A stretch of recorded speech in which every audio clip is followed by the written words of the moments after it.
नमस्कार, स्वागत है आप सभी का एनएफ न्यूज पर। मैं हूं आपके साथ रोहित।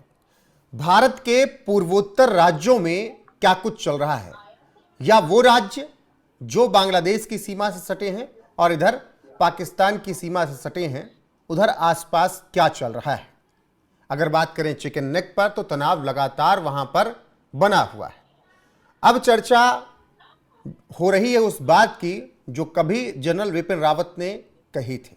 उन्होंने कहा था कि भारत को 2.5 मोर्चे पर लड़ाई लड़नी है, लेकिन बात अब उसके आगे की है। भारत को 3 मोर्चे पर लड़ाई लड़नी है, और उसमें से 2 मोर्चे ऐसे हैं जो सामने दिख रहे हैं, बांग्लादेश और पाकिस्तान। नाराए तकबीर का ऐलान भी हो रहा है, और पाकिस्तान और बांग्लादेश में हथियार भी खूब पहुंच रहे हैं। इसी पर चर्चा करेंगे। मेरे साथ हैं वरिष्ठ पत्रकार पंकज प्रसून। पंकज जी, जनरल विपिन रावत ने कहा था कि 2.5 मोर्चे पर लड़ना पड़ेगा, उनकी बात सच साबित हो रही है?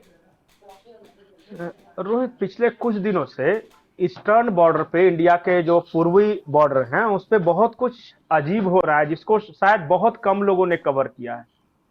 आपको पता होगा शायद कि जो हमारा जो सिलीगुड़ी कॉरिडोर है, वो 22 किलोमीटर का एक स्ट्रेच है, चौड़ा, सिर्फ 22 किलोमीटर चौड़ा है, जो कि एक तरफ नेपाल है, दूसरी तरफ बांग्लादेश है, और बीच में भारत है। रोहित, पिछले कुछ वक्त से भारत के पूर्वी बॉर्डर पे कुछ बहुत अजीब हो रहा है, और जिसको बहुत कम लोगों ने कवर किया है, और किया भी है तो आधा अधूरा कवर किया है। जैसे सबसे पहले खबर यह आई कि भारत का जो एक एयरफोर्स बेस है, वो सिलीगुड़ी कॉरिडोर पर तैनात किया गया है, बनाया गया है वहां पे। फिर खबर आई कि 3 गैरिसन वो सिलीगुड़ी कॉरिडोर के आसपास बनाया गया है, जिसमें एक हमारे बिहार के किशनगंज में गैरिसन बनाया गया है इंडियन आर्मी का। तो पहले क्या किया, हवाई सुरक्षित किया, फिर बहुत बड़ी संख्या में वहां फौजों की तैनाती की गई जी। अभी फिलहाल। फिर आपको पता नहीं होगा कि अभी जो बांग्लादेश का बॉर्डर है, वहां पे अचानक डिप्लॉयमेंट बढ़ाई गई है, और ये सब बड़ी तेजी से परिवर्तन हो रहा है। आप जैसे ही खबरें टाइप कीजिएगा सिलीगुड़ी कॉरिडोर, एक साथ सीरीज में सारी खबरें आ जाती हैं। और मुझे नहीं पता कि क्यों इसे नहीं कवर किया जा रहा है। तो अगर एक अगर तो इतना भारत की सुरक्षा डिप्लॉयमेंट हुआ है तैयारियां, पंकज जी, तो क्या चीन का इंटरफेरेंस ज्यादा हुआ है हाल फिलहाल में?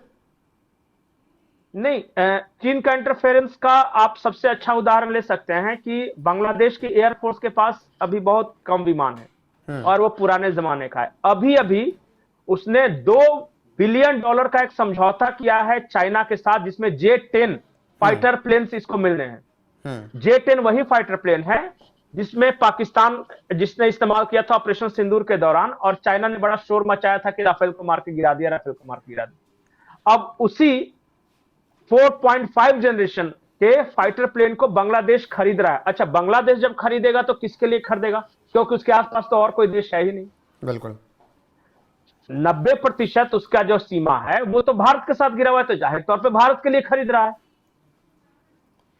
और बड़े पैमाने पर थल सेना के लिए फाइटर जेट खरीद रहा है। पंकज जी, आप जा रहे बात को आगे बढ़ाइएगा, लेकिन जो खबरें पिछले कुछ वक्त में आई कि आईएसआई का भी प्रभाव बांग्लादेश में शेख हसीना के जाने के बाद बहुत ज्यादा हुआ है। नहीं, रेगुलर विजिट हो रहे हैं, आप तस्वीरें निकाल कर देख लीजिए ना। पाकिस्तान के सारे हुक्मरान, चाहे वो शहबाज शरीफ यूनुस की मुलाकात हो, फिर आर्मी चीफ यूनुस की मुलाकात हो, फिर सेकंड कमांड में जो उसकी यूनुस की मुलाकात हो, आईएसआई के मेजर आ रहे हैं इसमें। अब ये तो खबरें ओपन में है, और जितना दौरा हो रहा है, जितना फ्रीक्वेंटली हो रहा है पाकिस्तानियों का बांग्लादेश में दौरा, पहले कभी नहीं देखा गया। और बांग्लादेश के अंदर एक बहुत बड़ा तबका यह है जो कि बांग्लादेश का इंडिपेंडेंस के खिलाफ लड़ रहा था वहां, और उस वक्त वो इस्लाम के लिए लड़ रहे थे, और उन्होंने जो बांग्लादेश मुक्ति वाहिनी थी उनके खिलाफ बाकायदा ऑपरेशन में पाकिस्तानी फौजों का साथ दिया था। और वो लोग कौन लोग थे? कट्टर इस्लामिस्ट लोग थे, ये जमात इस्लामी बांग्लादेश। जब बांग्लादेश की आजादी की लड़ाई, उस वक्त भी इन्होंने पाकिस्तानी फौज का साथ दिया था, और आज वही जमात इस्लामी बांग्लादेश आज ही पाकिस्तान का साथ दे रहा है। बहुत सारे ऐसे मुसलमान हैं जो कि इस्लाम के नाम पर आज भी पाकिस्तान और पाकिस्तानियों का साथ देते हैं, और उनका नजरिया यह है कि जो भारत है उसने साजिश करके ईस्ट पाकिस्तान और वेस्ट पाकिस्तान को बांट दिया। और इस्लाम के नाम पर हमें एक होना चाहिए, हम मुसलमान हैं चाहे जो भी है। दूसरा विंग ये था जो कहता था कि नहीं, हम बंगालियों के साथ अत्याचार कर रहा है और भाषा के नाम पे भेदभाव कर रहा है, हमें छोटा काला कहता है, हमारी महिलाओं के साथ रेप करता है। तो आज भी दोनों तबके मौजूद हैं बांग्लादेश में। अभी आपको एक वीडियो मैं भेजा था, मुझे गुजारिश करूंगा कि वो चला ले, वो जमाते इस्लामी बांग्लादेश का वीडियो है। बिल्कुल, और उसमें बांग्लादेश के नाराए ढाका के तकबीर हो अंदर रहा है, वो वीडियो सुनाते हैं, फिर चर्चा को आगे बढ़ाते हैं। जी पंकज जी। अर्जुन হবে পাকিস্তান পাকিস্তান বাংলাদেশ বাংলাদেশ নারায়ে তাকবীর সবাই বলি আলহামদুলিল্লাহ।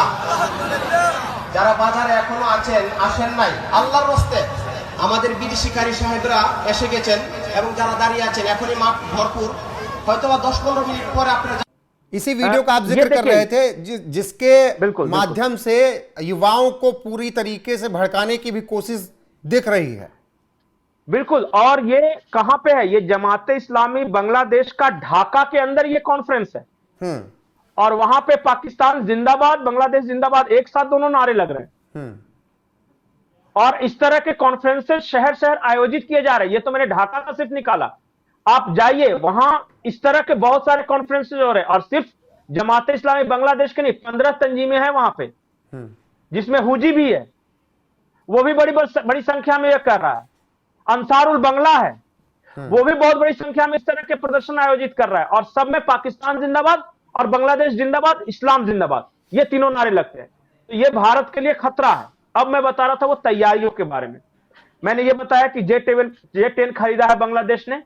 ये मैंने बताया कि भारत का डिप्लॉयमेंट बढ़ गया है। आपको एक और जानकारी दे दूं कि भारत अभी 5 राफेल जो विमान है उसका जो तैनाती है, और जो S-400 जो अभी पुतिन आने वाले हैं ना, पुतिन जो आएंगे, इसमें जो 5 और S-400 की जो तैनाती की जाएगी वो ईस्टर्न बॉर्डर पे की जाएगी। और ईस्टर्न बॉर्डर मतलब नॉट चाइना,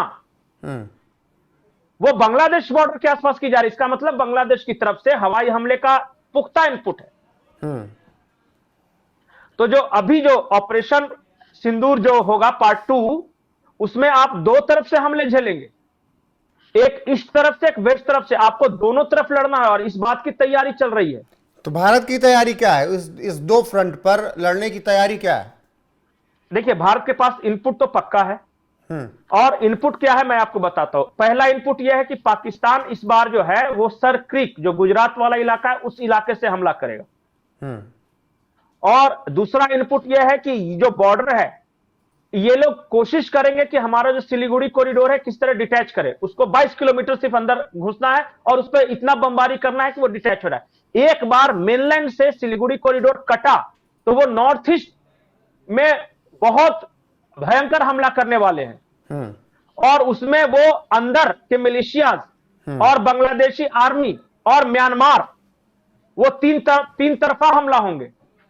आपको क्या लग रहा है कि ये जो बंगाल में चल रहा है SIR और असम में चल रहा है SIR, अचानक वो उसका इफेक्ट दो तरफ का है? एक तो भारत सरकार को पता चल गया कि जल्दी से इस मीनांस को हटाना, नहीं तो हमारा पूरा सिलीगुड़ी कॉरिडोर खतरे में आ जाएगा, क्योंकि डेमोग्राफी वहां के बिल्कुल बदल चुकी है जी। तो इसलिए असम और बंगाल ये चल रहा है। अब ये जो भाग रहे हैं, ये भरे पड़े हैं, ये हमारे बॉर्डर पे बैठे हैं जाके, आपको पता नहीं। इन एक चिंगारी बांग्लादेश लगाएगा और ये सब हथियार लेके अपने ही लोगों पे टूट पड़ेंगे, क्योंकि इनको पता है कि भारत की पूरी जानकारी है इनके पास, क्योंकि ये भारत में ही है 5 साल 10 साल से। इनको यहां से भगाया जा रहा है, बस बांग्लादेश की तरफ से इनको हथियार और पैसे मुहैया कराने, ये शहर शहर दंगे फैला देंगे असम में और बंगाल में और नॉर्थ ईस्ट में। हथियार तो क्या कहते हैं, चीन से पाकिस्तान और बांग्लादेश दोनों तरफ जा रहे हैं। नहीं, और एक बात जानिए, जिस पोरस बॉर्डर पे करोड़ों घुसपैठिए आ सकते हैं, क्या वहां से हथियार नहीं आ सकते और पैसे नहीं आ सकते? आपको याद रखिए, मैं आज आपको लिख के जा रहा हूं कि 2026 या 2027 में एक भयंकर युद्ध होने वाला है, भयानक युद्ध होने वाला है, जिसमें आप पश्चिमी और पूर्वी दोनों सीमा से घिरे होंगे और आप नॉर्थ ईस्ट बचाने के लिए लड़ रहे होंगे। बिल्कुल, लेकिन उसकी तैयारी पूरी है नॉर्थ ईस्ट बचाने की। हालांकि भारत को 2 फ्रंट पर अभी एक लड़ाई लड़नी है। जी पंकज जी। नहीं, एक बात और मैं बताऊंगा कि आपका नॉर्थ ईस्ट को काटेंगे, इस योजना को आपको समझ में नहीं है। बार बार मोहम्मद यूनुस ने चाइना में जाके क्या बोला? नहीं, उस पे तो हम चर्चा लगातार कर भी रहे हैं। जी बिल्कुल, तो 3-4 बातें तो आपका पूरा नॉर्थ ईस्ट खतरे में है, आपका सिलीगुड़ी कॉरिडोर खतरे में है। मणिपुर यूं ही अभी थोड़ी चल तैयारी रहा है चल रही है, पंकज जी, मणिपुर यूं ही थोड़ी चल उनका रहा है। प्रिपरेशन चल रहा है, उनका प्रिपरेशन चल रहा है। उनकी तैयारियां देखिए, उनकी तैयारियों से बेहतर आपकी तैयारियां होनी चाहिए। बस यही वॉर फ्रंट पे करना है आपको। पूरा त्रिपुरा से लेकर पूरा आसाम और पूरा वेस्ट बंगाल को सुरक्षित करना है। इसलिए भी बंगाल को जीतना चाहती है बीजेपी, ये भी एक एंगल है। ठीक है, कि वो चाहते हैं कि जब हम रहेंगे तो वो त्रिपुरा में है बीजेपी, असम में है, ये चाहते हैं अगर बंगाल हम कर लेंगे तो हम ज्यादा बेहतर तरीके से उस चीज को हैंडल कर सकेंगे जो इंटरनल अपराइजिंग होगी उसको। ठीक है पंकज जी, पॉलिटिकल कारणों से ममता बनर्जी अगर अंदर बांग्लादेशी दंगा फसाद शुरू कर दिया तो हो सकता है कि राजनीतिक कारणों से और इसीलिए तो एसआईआर के माध्यम से उन सबको हटाया जा रहा है ना, क्योंकि पता है कल को स्थितियां अगर खराब हुई तो वही देश के खिलाफ खड़े हो जाएंगे। हमने देखा ना डॉक्टर उमर मोहम्मद, डॉक्टर मुजम्मिल को कि भारत में ही रह के भारत का ही खा के भारत में ही कैसे धमाके कर गए। वो तो 10 साल 15 साल 20 साल 30 साल से रह रहे हैं। ये रिवर्स ऑफ 1971 करने के चक्कर में है कि 1971 में जो भारत ने किया ना उसका हम सूद समेत वापस करेंगे। अब क्या वापस करें उसकी तैयारियां चल ही रही है, देख ही रहे। ठीक है पंकज जी, फिलहाल अभी के लिए बस इतना ही। बने रहिए हमारे साथ लगातार। नमस्कार।